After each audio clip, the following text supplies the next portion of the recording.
परमात्मा को पाने तथा उसका वास्तविक लाभ प्राप्त करने के लिए पवित्र बाइबल में प्रमाण है कि प्रभु ने मनुष्य को अपना ही स्वरूप बनाया। 6 दिन में सृष्टि रचकर 7वें दिन विश्राम किया।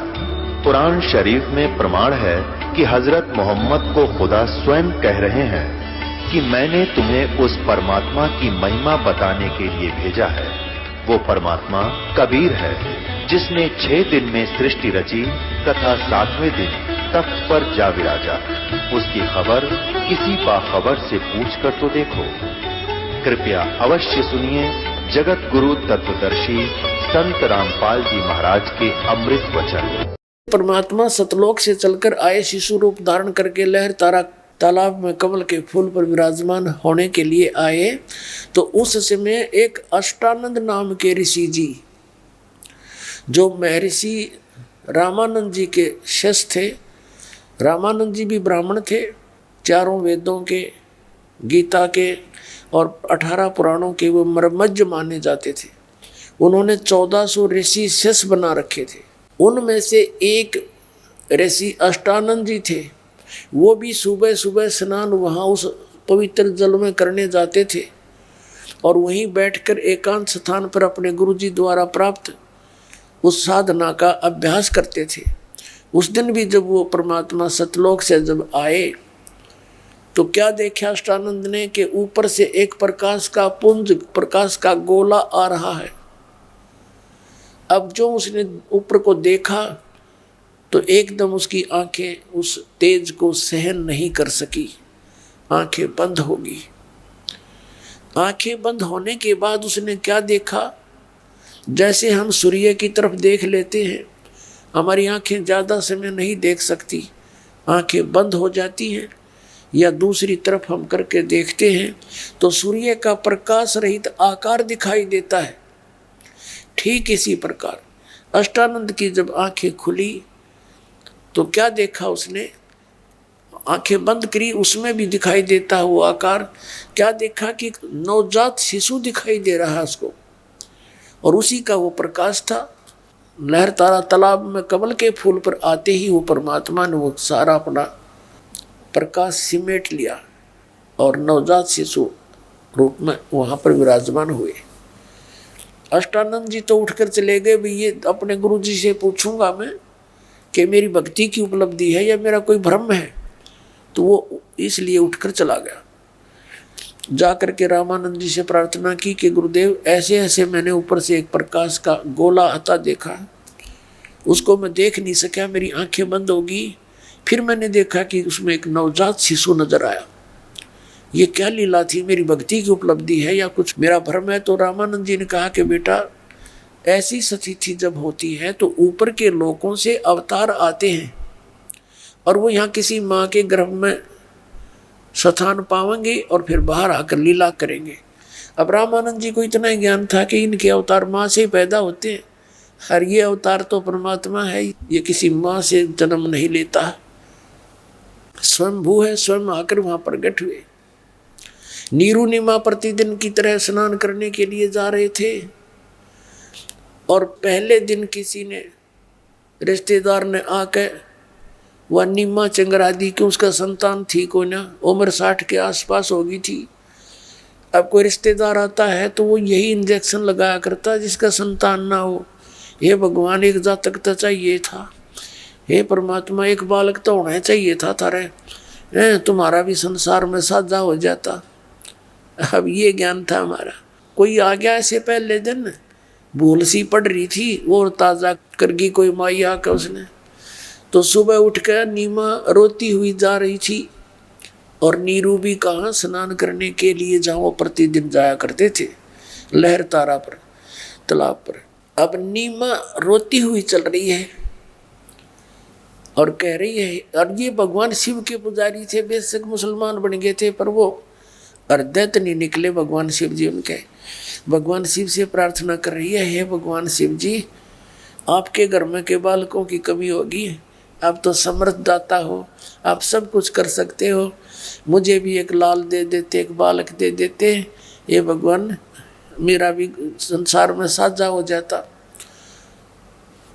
और न्यू कह के फूट फूट कर रोने लगी। अब नीरू कहने लगा, नीमा पहले देखो, अगर हमारे भाग में होता तो भगवान दे ही देते। अब आंखें खराब ना करे तू, हमारे भाग में बालक है नहीं, बुढ़ापे में कोई उंगली पकड़ने वाला नहीं, आंखें तो खराब कर लेगी और दूना दुख होगा, तू मत रो। उसको सांत्वना देता देता वो पहुंच गए स्नान करने उस स्थान पर।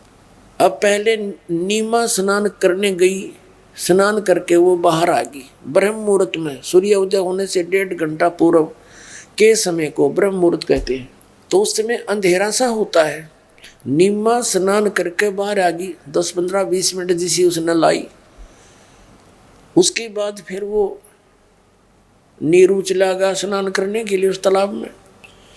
कुछ देर के बाद 15 आध घंटा पौना घंटा उन्होंने लग गया ऐसे। तो वो जिस वस्त्र को बांध कर स्नान किया था नीमा ने, उसको धोने के लिए कपड़े बदल कर पुनः फिर किनारे गई वो, उस कपड़े को धोने के लिए, स्वच्छ करने के लिए। उस समय तक कुछ रोशनी सी छिटक आई थी। सुबह का जो रोशनी होता है एकदम अंधेरा दिखा करे और एकदम उजाला हो जाता, तकरीबन एकदम फटाफट सा। तो जो ही वह किनारे पर पहुंची तो क्या देखा उसने, कमल के फूल पर कोई वस्तु हिल रही है। पहले उसने सोचा कोई सर्प ना हो मेरे पति को डस ले। परमात्मा ने क्या कर रखा था, अपने कमल के फूल पर विराजमान होकर के और पैर हिला रहे थे पैर। तो उसने देखा, उसने फिर ध्यान से देखा, क्या देखा कि तो बालक है। वो तो बालक है, बच्चा है, बच्चा है, ये भगवान। तो उसने अपने पति से कहा कि देखना जी बालक, देखो जी कमल के फूल पर बच्चा है, उठाइए ये डूबेगा। अब वो नीरू स्नान कर रहा था, ऐसे करके गोते मार मार के। वो कहने लगा, नीमा तू कति मेंटल होगी, अब तुझे जल में भी बच्चे दिखाई देने लगे। हे परमात्मा इसको सद्बुद्धि दो, ये अपने आंखें खराब ना करे। जल में कहाँ से बच्चे आते हैं। तो उसने फिर कहा जोर से, कसक के साथ, सचमुच देखना दे, डूब गया। अब फिर वो विवश होकर देखने लग गया कि ये अब कुछ सुर बदल दिया इसने। जिधर संकेत करी थी क्या देखा, कमल के फूल पर बालक। आव देखा ना ताव देखा, फटदेशी तोड़ लिया समेत और अपनी पत्नी को पकड़ा दिया। बोलो सतगुरुदेव।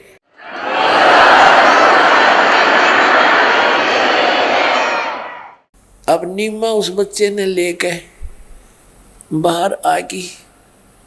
अब पुण्यात्मा जिस भगवान के लिए हम तड़प रहे हैं, उसके नाम लेते रोम रोम खड़े होते हैं हमारे। और जिस माई ने, जिस आत्मा ने उस परमात्मा को सीने से लगाया, एक बालक तो प्यार किया, कभी उसका मुख चूम रही थी, कभी ऊपर सीने से लगा रही थी और 100 शुक्र मना रही थी अपने शिव जी भगवान के।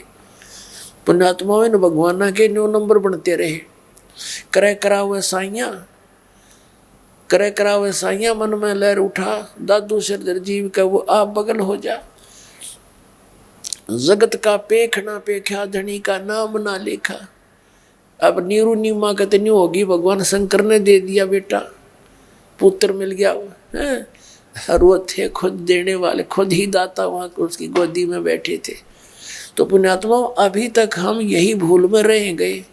अब ये हमारा पिता है, हम सबका जनक है और अपने बच्चों का अपने पिता और माता को ही चिंता रहता है, फिक्र रहता है।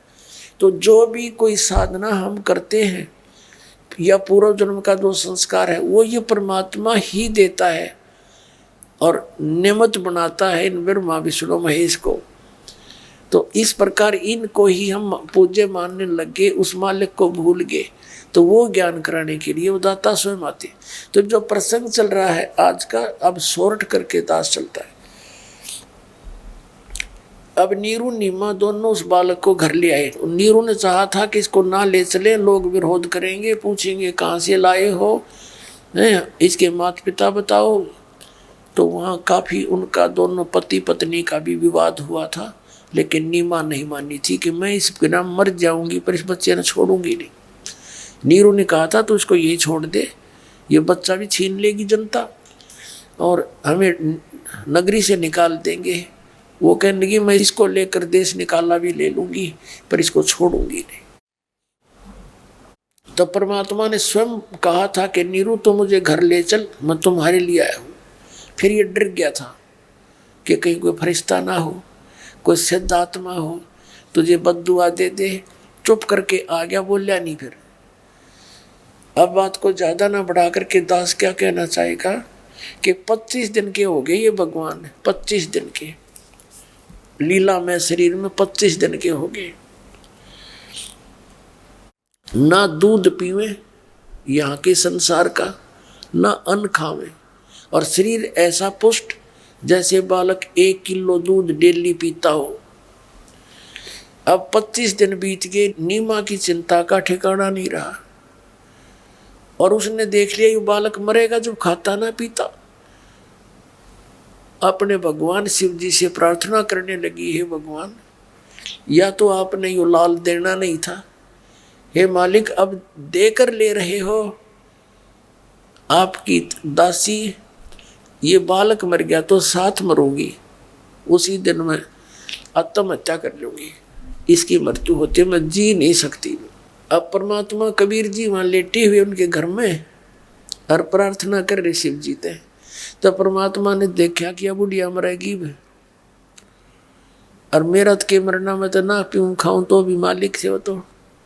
तो शिव जी को प्रेरणा करी दाता ने, ना तो वह रोज रोया करती, पहले ना आया शिव जी को प्रेरणा की। शिव मंडल में ऊपर इनकी राजधानी में रहते हैं ये देवता, उसको एकदम चौंकने हुए शिव जी कि कौन पुकार रहा तुझको।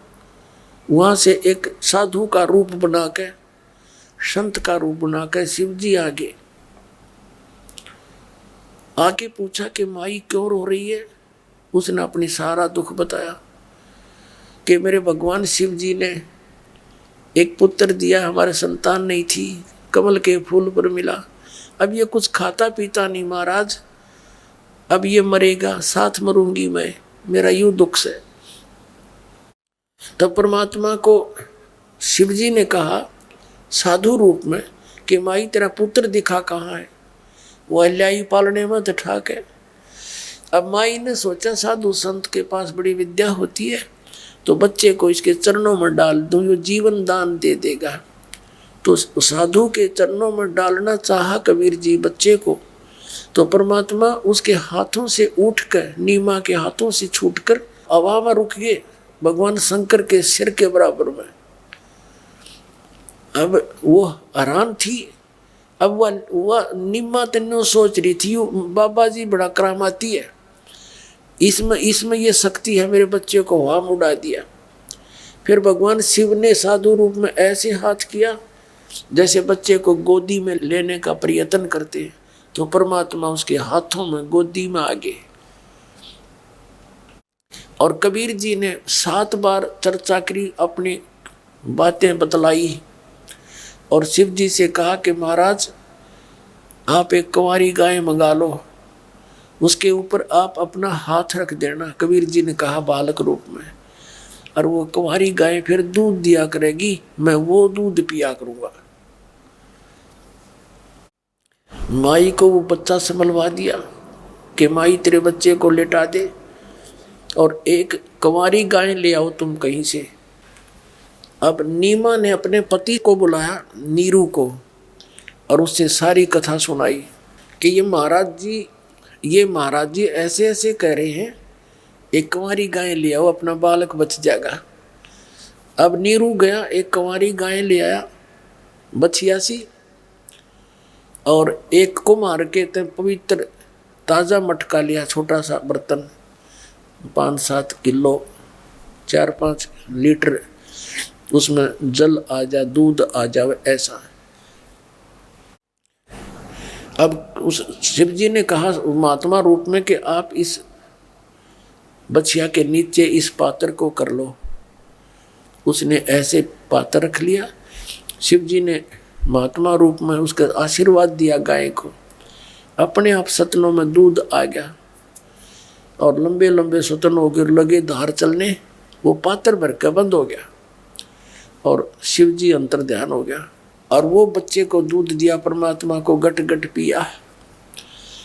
इस प्रकार वो गाय दूध देने लगी, कंवारी गाय, और परमात्मा पिया करते थे। ऐसे उनकी परवरिश की लीला कंवारी गाय से हुई और प्रत्येक युग में ऐसा ही वो करते हैं। और वेद भी गवाही देते हैं कि परमात्मा जब शिशु रूप धारण करके एक लीला करने आता है, उस समय उस शिशु रूपधारी परमात्मा की परवरिश की लीला कुंवारी गायों के दूध से होती है। अब ये वेदों में मिल जावे और परमात्मा ने कर रखी है लीला 600 वर्ष पहले, तो फिर भगवान पहचानने में देर नहीं लगे। अब आपको दिखाते हैं, पहले तो वेद दिखाते हैं और फिर परमात्मा की वो लीला दिखाते हैं, कबीर सागर दिखाते हैं जिसमें उस परमात्मा ने यह लीला कर रखी है। देखिएगा, ये ऋग्वेद मंडल नंबर 9-10 वो जो पहले आपको दिखा वही है। ये इसके प्रकाशक हैं सर्वदेशी कार्य प्रतिनिधि सभा, महर्षि दानंद भवन, रामलीला मैदान, नई दिल्ली। और ये यहाँ से प्रिंटेड है, मुद्रक है Prince offset printers, 1510 Pataudi house, Daryaganj, नई दिल्ली से।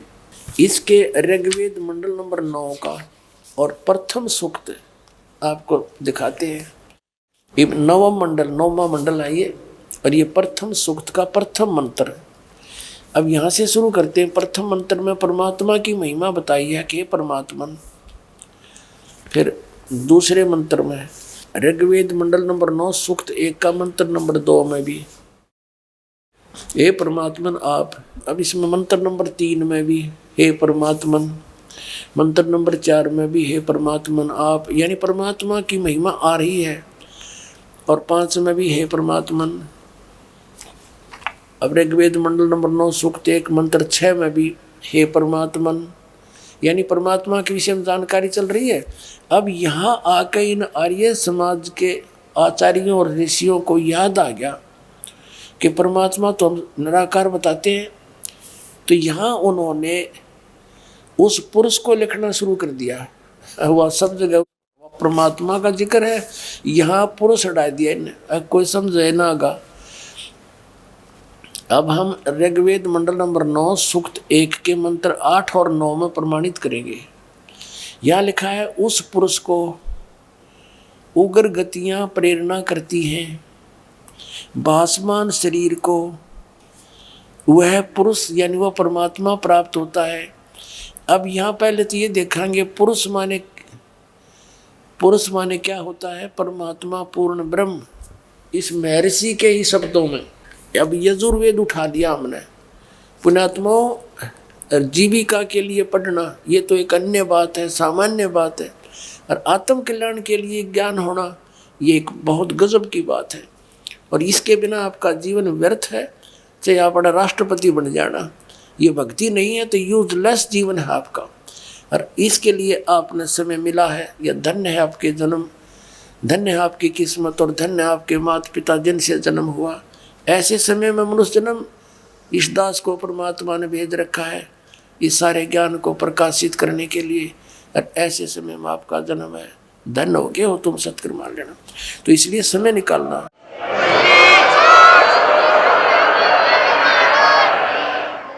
अब देखना, ये यजुर्वेद ये महर्षि दानंद का ही अनुवाद है, और ये भी खुद निराकार मानते रहे परमात्मा को, और वेद साकार बताओ, और वेदों को ये सत्य भी मानना है। प्रकाशक है सर्वदेशी कार्य प्रतिनिधि सभा 2/5 महर्षि दानंद भवन, रामलीला मैदान, नई दिल्ली से।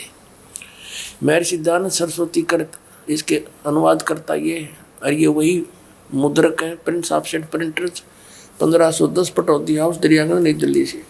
हम इसके 40वें अध्याय के अंतिम मंत्र पर आते हैं, जिससे हमने पुरुष का अर्थ देखना है। ये देखिएगा, ये 44वां अध्याय है, 40वां अध्याय, और इसका मंत्र नंबर 17 है। इसमें स्पष्ट है वो पुरुष शब्द लिखा है, पुरुष।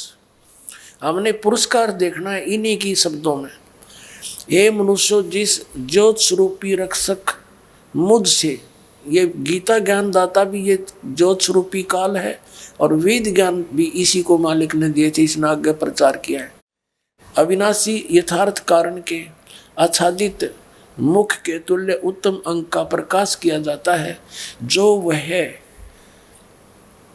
प्राण व सूर्य मंडल में पुरुष माने पूर्ण परमात्मा है। पुरुष माने पूर्ण परमात्मा है। वह प्रोक्ष रूप, वह तो प्रोक्ष रूप है, गुप्त है, सतलोक में रहता है। और अहम मैं यानी वेद ज्ञान दाता, मैं खम प्रकाश के तुल्य ब्रह्म यानी मैं ब्रह्म हूँ, ये इन्होंने अर्थ कर दिया। और मेरा ओम नाम ऐसा जानो, बस इतनी सी बात है। पुरुष माने पूर्ण परमात्मा, हमने ये सिद्ध करना था। अब फिर से हमने ऋग्वेद को ले लिया है, ये देखिएगा। अब ऋग्वेद मंडल नंबर 9-10 में से हम आगे हैं ऋग्वेद मंडल नंबर 9 और सूक्त नंबर 1 के मंत्र नंबर हम 8 पर आगे हैं। इसमें लिखा है कि उस पुरुष को, यहाँ हम लिखेंगे उस पूर्ण परमात्मा को उग्र गतियां प्रेरणा करती हैं, यानी जिस समय यहाँ पृथ्वी लोक पर अधर्म का बोलबाला हो जाता है, हाहाकार मच जाती है, तो यहाँ की परिस्थितियाँ उसको प्रेरणा करती हैं, तो वो परमात्मा एक शिशु रूप धारण करके यहाँ आता है। ये देखना, उस पुरुष को यानी उस पूर्ण परमात्मा को उग्र गतियाँ प्रेरणा करती हैं, परिस्थितियाँ प्रेरणा करती हैं, और भासमान यानी सुंदर शरीर को वह परमात्मा, वह पूर्ण परमात्मा प्राप्त होता है। आगे देखना, ऋग्वेद मंडल नंबर 9 सूक्त 1 का मंत्र 8 पढ़ रहे हैं हम। जिसमें 3 प्रकार से दूसरों का वारण माने कल्याण करने वाला मधुमेह शरीर मिलता है, यानी वो परमात्मा, इसका भावार्थ ये है कि वो पूर्ण परमात्मा सभी अपनी आत्माओं को धारण पोषण करने के लिए, उनका कल्याण करने के लिए, उनको देखभाल करने के लिए 3 प्रकार की स्थिति में रहता है। जैसे एक तो ऊपर सतलोक में रहता है, वो तेजोमय शरीर में। दूसरा, एक प्रत्येक युग में शिशु रूप धारण करके आता है, धीरे धीरे लीला करता हुआ बड़ा होता है। उसमें उसकी परवरिश की लीला कुंवारी गाय से होती है, और बड़ा होकर के एक जनसाधारण जैसा जीवन जीता है, वेदों में ऐसा लिखा है। और फिर वो अपने ज्ञान का भी प्रचार साथ साथ करता है। अब देखना, जिसमें 3 प्रकार से दूसरों को वारण करने वाला मधुमेह शरीर मिलता है परमात्मा को। अब यहाँ अब ऋग्वेद मंडल नंबर 9 सूक्त 1 के मंत्र नंबर 9 में कमाल कर दिया। उस सोम माने परमात्मा, अब सोम माने परमात्मा, ये देखिएगा इसी ऋग्वेद मंडल नंबर 9 के मंत्र नंबर 1 में ये खुद लिख रहे हैं। सोम माने सोम स्वभाव परमात्मा, सोम माने परमात्मा यानी अमर पुरुष। तो यहाँ हम इसका अनुवाद करेंगे।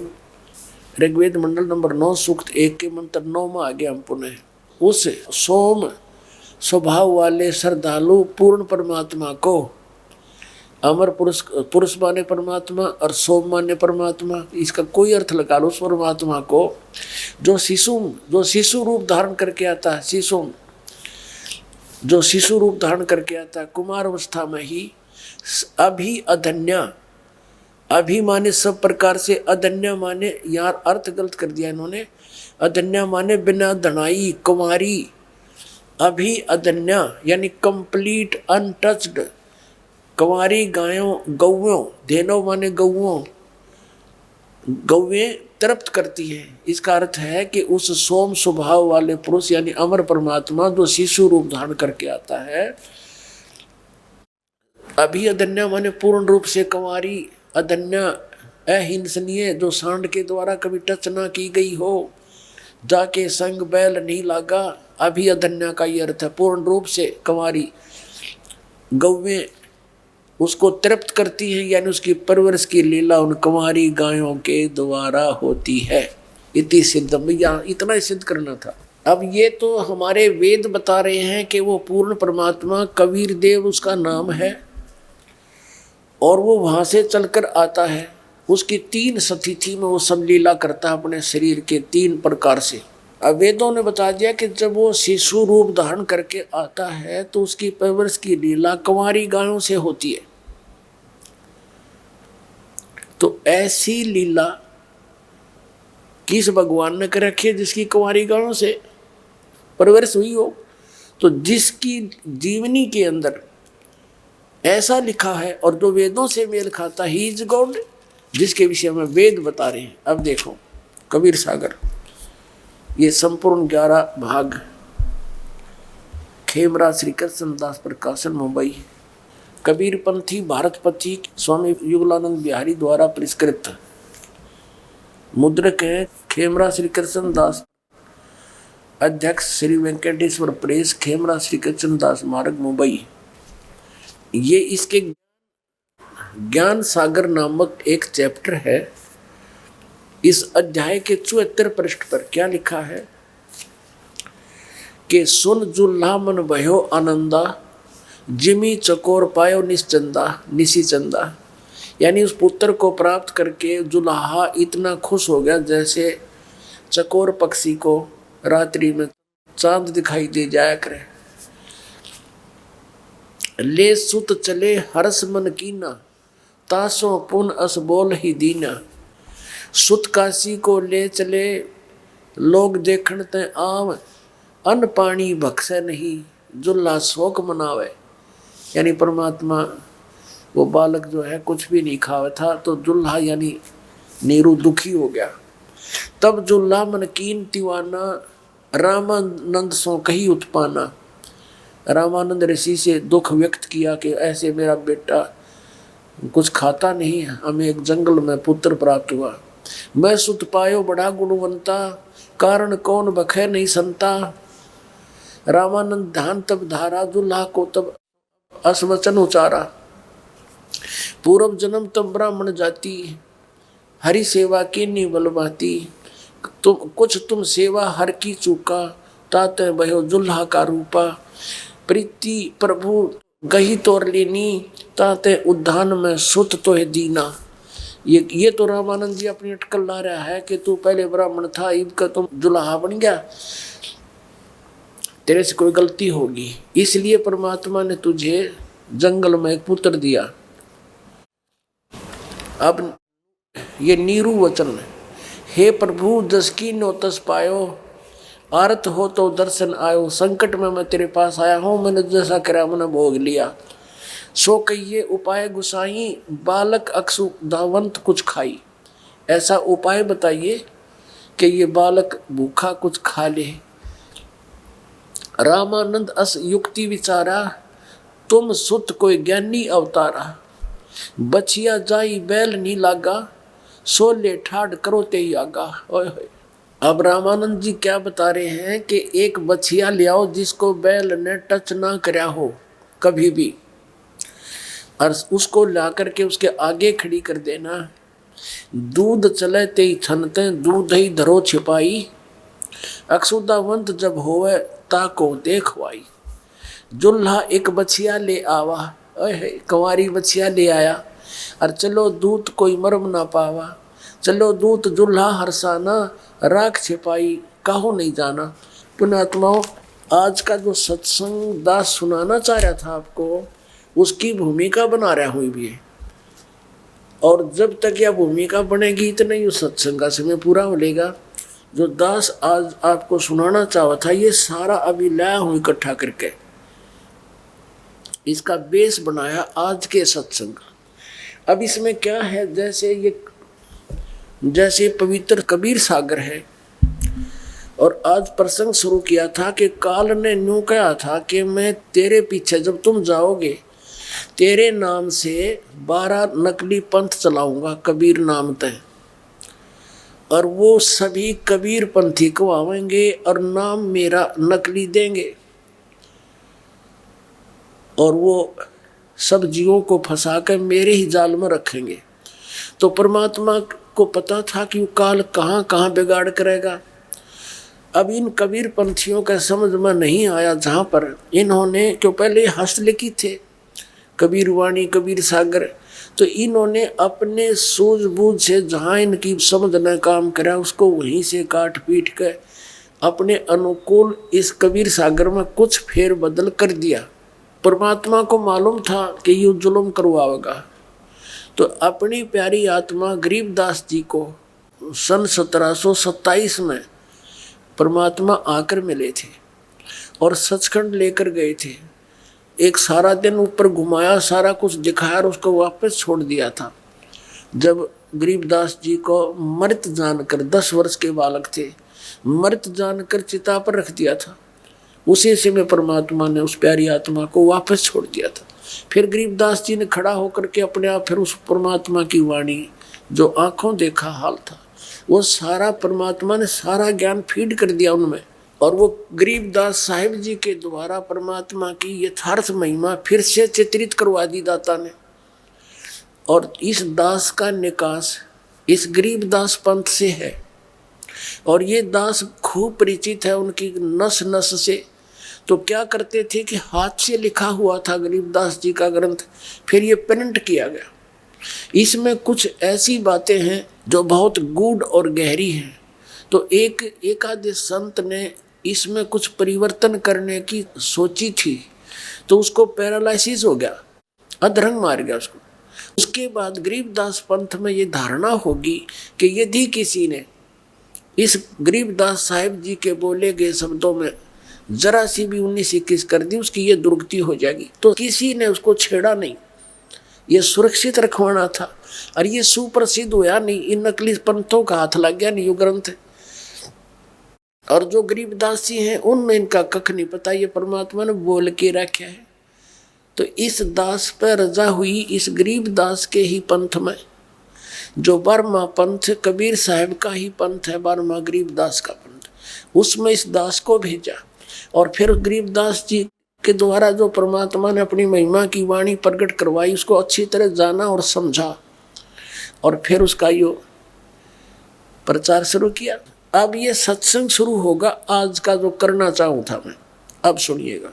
अब धर्मदास जी का प्रकरण था, उसको थोड़ा शॉर्टकट में सुनाएगा दास। परमात्मा एक जिंदा महात्मा का रूप बनाकर धर्मदास जी को मिले, ऐसे गरीबदास जी को मिले, आदरणीय गरीबदास साहिब जी को ऐसे मिले, आदरणीय नानक साहिब जी को भी जिंदा महात्मा के रूप में मिले बेई नदी के ऊपर ऐसे ही। और आदरणीय दादू साहिब जी को ऐसे ही मिले, आदरणीय घीसा दास साहिब जी को जब वो 8 वर्ष के थे ऐसे ही मिले। धर्मदास जी के परमात्मा की बहुत वार्ता हुई। तब परमात्मा ने, कबीर जी ने अपने आप को छुपा कर कहा कि, यानी सारी कहानी बताई, सचखंड सतलोक की महिमा सुनाई, वहाँ पर ऐसा सुख है।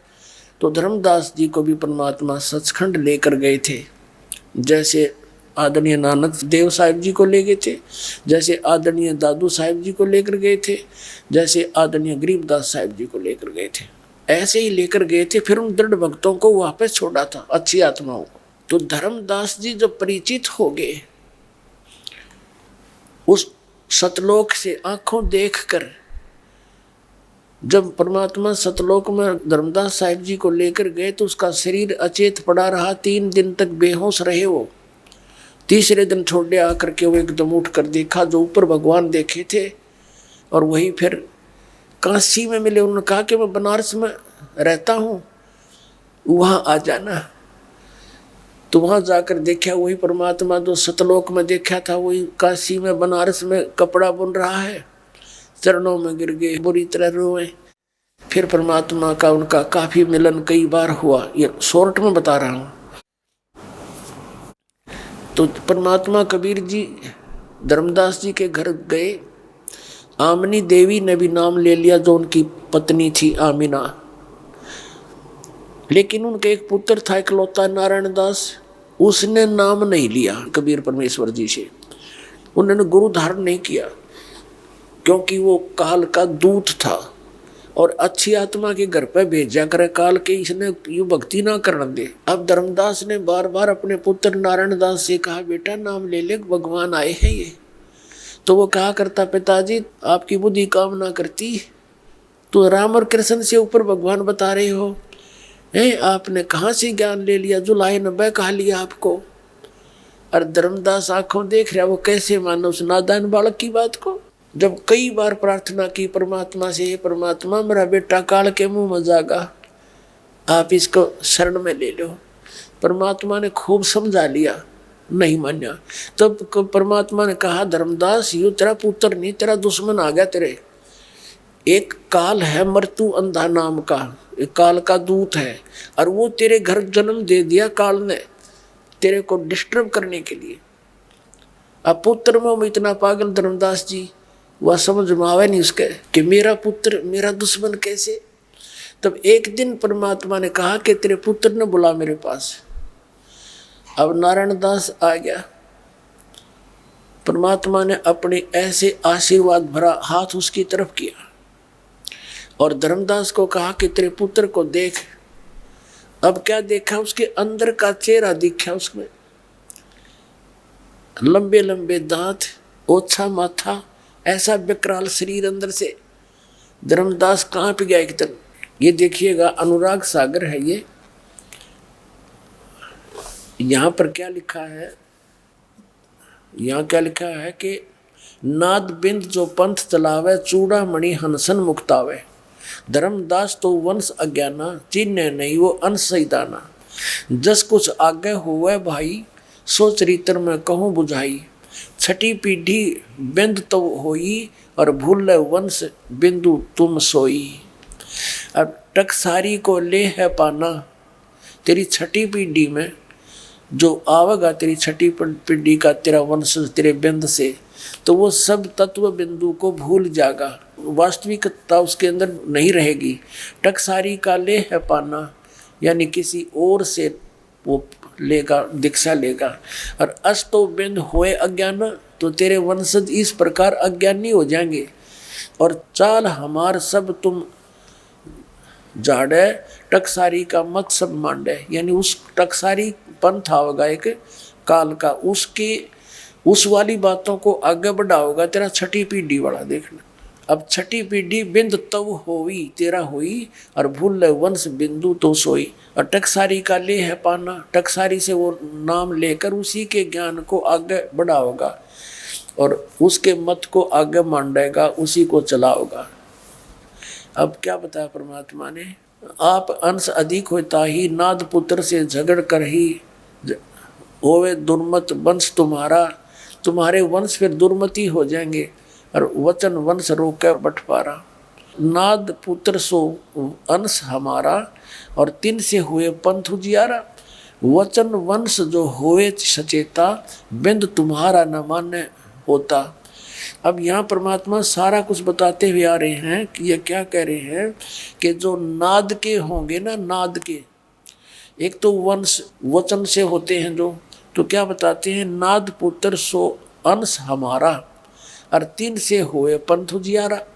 एक तो नाद के, एक बिंद के, छठी पीढ़ी बिंद तुम्हारा। ये बिंद और नाद समझाएंगे थोड़ा सा। बिंद तो वो होते हैं जो अपने शरीर से उत्पन्न होते हैं,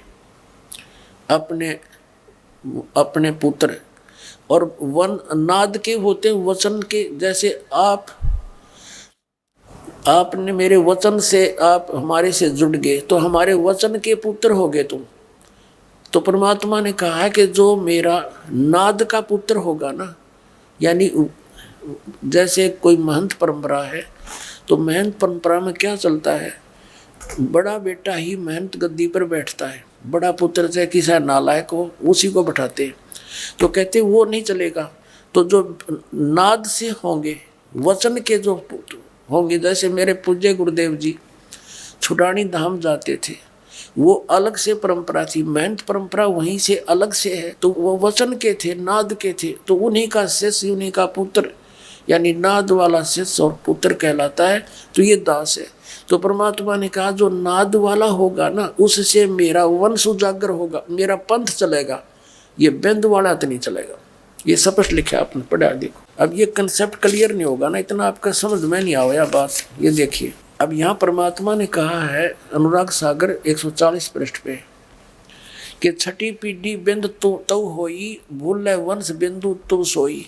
टकसारी का ले है पाना, और अस्तो बिंद होय अज्ञाना। यहाँ बताया है कि नाद पुत्र सो अंश हमारा, और तीन तो हुआ मेरा पंथ उजियारा। मेरा पंथ जो कबीर पंथ है, उस नाद वाले तो होगा। यहाँ लिख रखा है ना, नाद का डिफाइन भी कर रखा है, ये एक नंबर ला के। नाद अर्थात शब्द से ही बाला, पुत्र अर्थात शिष्य साधु संत, यानी जो शिष्य परंपरा से होगा उससे हमारा ये तीन से हमारा पंथ उजियारा होगा, वो आगे बढ़ेगा, उससे मेरा पंथ वो सही होगा। अपने आत्माओं, काल ने कहा था 12 पंथ करूं मैं साजा, नाम तुम्हारा ले करूं आवाजा। 12 पंथ नाम जो ले ही, वो हमारे मुख आन समोही। अब वो 12 पंथ दिखाएंगे आपको। अब 15-20 मिनट का सत्संग बड़ा निर्णायक होगा, जो आज के प्रारंभ से अब तक जो भूमिका बनी है उसकी वो देखना। ये कबीर सागर है और खेमरा श्री कृष्ण दास प्रकाशन मुंबई से ये प्रकाशित है, मुंबई से। ये है कबीर पंथी भारत पथिक स्वामी विगलानंद बिहारी द्वारा पुरस्कृत, और ये वही खेमरा श्री कृष्ण दास प्रकाशन से प्रकाशित है। अब हम इसके आते हैं, ये देखिएगा कबीर वाणी अध्याय है एक, और बोध सागर ये खंड है। इसका कबीर वाणी एक चैप्टर है, अध्याय है। इसमें लिखा है 12 पंथ चलो सो भेद।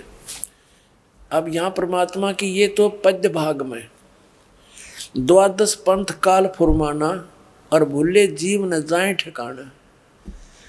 परमात्मा कबीर जी की वाणी है कि धर्मदास, ये 12 पंथों में काल का फुरमान होगा, उन्हीं के मंत्र और ज्ञान होगा। उन 12 पंथों में जो नाम लेंगे वो ठिकाने नहीं जा सकते। ताते आगम कह हम राख्या, वंश हमारा चूड़ामणि शाखा। अब देखो, वंश हमारा चूड़ामणि शाखा। अब चूड़ामणि प्रथम है यहाँ पर, इन्होंने यहाँ गलत कर दिया, थोड़ी फेरबदल कर दी। इन्होंने कहा, लिखने वाले ने बाद में, प्रथम जग में जागो भरमावे, बिना वेद वो भेद ग्रंथ चुरावे। दूसरा सूरत गोपाल हुई, तीसरा मूल निरंजन, चौथा पंथ टकसार, और 5वां यो बीज का लेखा, और छठा सतनामी। इन्होंने यहाँ गड़बड़ कर दी। अब इसका निर्णय यहाँ से होगा। ये है कबीर चरित्र बोध और बोध सागर का 1870 पृष्ठ पे, यहाँ देखिएगा। अब कबीर साहब के पंथों का वृंतांत। प्रथम नारायण दास जी का पंथ। अब ये इन्होंने गड़बड़ कर दी यहाँ पर। यहाँ लिखना था प्रथम चूड़ामणि का पंथ, क्योंकि नारायण दास जी ने तो कबीर साहब के मार्ग को स्वीकार ही नहीं किया था, तो ये कबीर साहब के नाम से पंथ था, इसने चलाया ही नहीं था। प्रथम चूड़ामणि का है, वो आगे सिद्ध करेंगे। और दूसरा यागुदास, तीसरा सूरत गोपाल, चौथा मूल निरंजन, 5वां टकसारी पंथ, और छठा भगवान दास का पंथ, 7वां सतनामी, और 8वां कमालीय पंथ। ये कमाली नहीं, कमाल का पंथ, जो कमाल मूर्तक जीवित किया था, बाद में गुरुद्रोही हो गया था। राम कबीर पंथ, परमधाम की वाणी पंथ, जीवा पंथ, और 12वां है यो गरीबदास पंथ। अब ये याद रखना, ये 12वां गरीबदास पंथ है।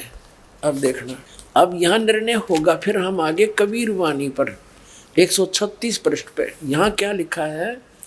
अब इन्होंने कहा, परमात्मा की वाणी है या 12 पंथ काल फुरमाना, अरे भूले जीव न जाओ ठिकाना। ताते आगम कह हम राख्या, और वंश हमारा चूड़ामणि शाखा। ये प्रथम वंश लिखना था। प्रथम 12 पंथों में से प्रथम है चूड़ामणि। इन्होंने यहाँ से शुरू कर दिया, जगूत नहीं। अच्छा आगे चलो, दूसरा सूरत गोपाल, फिर टकसारी पंथ, मूल निरंजन पंथ, ये वही है नो के नो। ये पद भाग में है, वो गद्य भाग में है। अब यहाँ आगे राम कबीर पंथ, यो सतनामी पंथ, और फिर आगे अब यहाँ तक ये 10वां आ गया। आगे ये लिखना भूल गए, 10वें के आगे ये 11वां हो गया। ये वास्तव में 11वां है, परम धाम की वाणी पंथ। और यहाँ देखिएगा कि संवत 1775 हुई, ता दिन प्रेम प्रगट जग सोई। अब गरीबदास साहिब जी का जन्म 1774 में हुआ था। ये गलती से 75 लिखा गया। संवत 1774 में गरीबदास जी का जन्म हुआ था गांव छुडानी में। और ये 12वां पंथ आपने पढ़ लिया, कबीर चरित्र बोध की 1870 पृष्ठ पे बर्मा गरीबदास पंथ है। अब यहाँ से लिंक होगा इसका। अब 137 पर आगे हम आज्ञा रहे ब्रह्म बोध लावे, कोली चमार सबके घर खावे, और साख हमारी ले जीव समझावे, असंग जन्म वो ठोड़ नहीं पावे। बर में पंथ प्रगट हो बाणी, बर में पंथ में गरीबदास जी वाले बर्मा पंथ है, उसमें मेरी महिमा की बाणी प्रगट होएगी। हवे ये है नहीं हवे। बर में पंथ प्रगट हो बाणी, और शब्द हमारे की निर्णय ठानी, अस्थिर घर का मर्म नहीं पावे, ये 12 पंथ हम ही को धावे। बर में पंथ हम ही चल आवे, ओए होए। कहा बर में पंथ यानी गरीबदास के पंथ में हम ही, कबीर साहब कहते हैं हम चल कर आवेंगे और सब पंथों को मिटाकर एक ही पंथ चलावेंगे। ओए होए अपनात्माओं, अब ये स्पष्ट हो गया कि बर्मा पंथ गरीबदास का जी का पंथ, और ये भी क्लियर हो गया कि पद्य भाग में भी कि 1774 में गरीबदास जी का जन्म हुआ था, संवत 1774, और उनके द्वारा परमात्मा की महिमा की वाणी कलम तोड़ है, ये हमारे पास लिखी हुई। तो क्या बताया कबीर साहब ने कि गरीबदास पंथ तक के लोग मेरी ही महिमा की वाणी को गुणगान कराया करेंगे, इसको पढ़कर, पर इनका समझ में नहीं आवेगी। तो बर्म में पंथ में यानी गरीबदास वाले पंथ में आगे चल के जब कलयुग 5500 बीत जाएगा, तब हम ही प्रगट होंगे और हम आकर उस तत्व ज्ञान को पुनः समझाएंगे, सब पंथों को मिटा के एक पंथ चलाओगे। ये देखना, बार में पंथ प्रगट हो बाणी, गरीबदास जी के द्वारा परमात्मा की महिमा की वाणी पुनः प्रगट हुई और शब्द हमारे का निर्णय ठानी। ये 12 पंथ के व्यक्ति हमारी साखी को लेकर जीवों को समझा करेंगे, लेकिन इनका समझ में नहीं आवे और ज्ञान नाम गलत देंगे। असंग जन्म ये छोड़ नहीं पावे और अस्थिर घर का मर्म नहीं पावे। ये 12 पंथ कबीर कबीर कहेंगे, लेकिन वो अस्थिर यानी सतलोक नहीं जा सकेंगे। बर में पंथ हम ही चल आवे और सब पंथ मिटा कर एक का पंथ चलावे। आगे क्या बताया कि प्रथम चरण कलयुग निर्याना, तब मगर मांडो मैदाना। ये प्रथम चरण कलयुग में वो होगा कलयुग का जब मैं मगर से सह शरीर जाऊंगा, मगर में मैदान मांडूंगा, यानी वहां कोई लीला करूंगा। इसका अर्थ ये है परमात्मा की वाणी का। तो जब परमात्मा 600 वर्ष पहले आए थे और मगर से वो सह शरीर गए थे, तो वो प्रथम चरण था कलयुग का। और जब 5500 वर्ष बीत जाएगा कलयुग, तब परमात्मा ने कहा कि फिर हम आएंगे और सब पंथ मिटा के एक पंथ चलाएंगे। वो बिचली पीढ़ी होगी। अब यह बिचली पीढ़ी है जब परमात्मा ने दया बख्शी आपके ऊपर। ये देखना, प्रथम चरण कलयुग निर्याना, तब मगर मांडो मैदाना। अब यहाँ बताते हैं, अब ये कलयुग की महिमा चल रही है। कलयुग 5505 तब ये शब्द होगा सच्चा। ये जो बताया है ना मैंने कि हम ही चलाएंगे, तो मेरा वचन उस जब कलयुग 5505 वर्ष बीत जाएगा जब सच्चा होगा। धर्मदास मेरी लाख दुहाई, और ये मूल है, भूल नहीं। ये मूल ज्ञान, मूल शब्द बाहर नहीं जाई, ये मिसप्रिंट है, बाहर ना जाई। पवित्र ज्ञान तुम जग में बाखो, मूल ज्ञान तुम गुप्त ही राखो। मूल ज्ञान जो बाहर पढ़ी, बिचली पीढ़ी वंश हंस नी तरही। 33 अरब ज्ञान हम बाख्या, मूल ज्ञान गोय हम राख्या। हमने गुप्त रखा है, 33 अरब ज्ञान भी बोल दिया, लेकिन अभी ये मूल ज्ञान गुप्त ही रखा है। मूल ज्ञान तुम तब लग छुपाई, जब लग 12 पंथ मिटाई। अब ये है सवसम बोध, वेद बोध। इसके अंदर 121 पृष्ठ पे सवसम वेद बोध है। ये परमात्मा की वाणी का बोध सागर इसका चैप्टर है, ये खंड है। यहाँ क्या बताया है कि निरंजन काल बोला कि सतयुग त्रेता द्वापर माही, और तीनों युग जीव थोड़े जाही। चौथा युग जब कलयुग आई, तब तो सन्न जीव बहु जाई। ऐसा वचन हर मोय दीजे, तब संसार गवन तम कीजे। और परमात्मा ने क्या कहा, अरे काल पर पंथ पसारा, तीनों युग जीवन दुख डारा, और बिनती तोरी लीनी में मानी। तने जो अर्ज करी वह मैंने मान ली, और मौके ठगे काल अभिमानी। चौथा युग जब कलयुग आई, तब हम अपना अंश पठाई। अब का उस हेतु काल ने यूं कहा कि मैं अपना अंश भेजूंगा, नहीं तो उसका कर्जा पाट जाता। काल का यूं कह दे मैं आऊंगा। चौथा युग जब कलयुग आई तब हम अपना अंश पठाई, और काल फंद छूटे नरलोई, सकल सृष्टि परवानिक होई। सारी सृष्टि परवानिक यानी सारी सृष्टि मेरा नाम लेवेगी।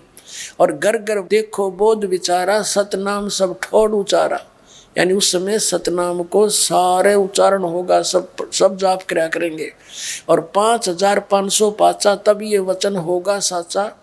कलयुग बीत जावे जब एता, और सब जीव परम पुरुष पद चेता। पुण्यात्मा, अब परमात्मा ने कहा कि जो मैं आज कह रहा हूं धर्मदास, ये मेरा वचन उस समय सच्ची होगी जब कलयुग 5500 वर्ष बीत जाएगा। अब यहाँ थोड़ा सा निर्णय और करते हैं कि वर्तमान में ये कलयुग 5505 कब बीता। अब कलयुग का कौन सा समय चल रहा है? ये 5500 वर्ष चल रहा है, 5500वां वर्ष चल रहा है। और इसमें परमात्मा ने जो बोला वो बाद में दिखाता है। 5 मिनट के अंदर आपको स्पष्ट करते हैं कि कलयुग कितना बीत गया।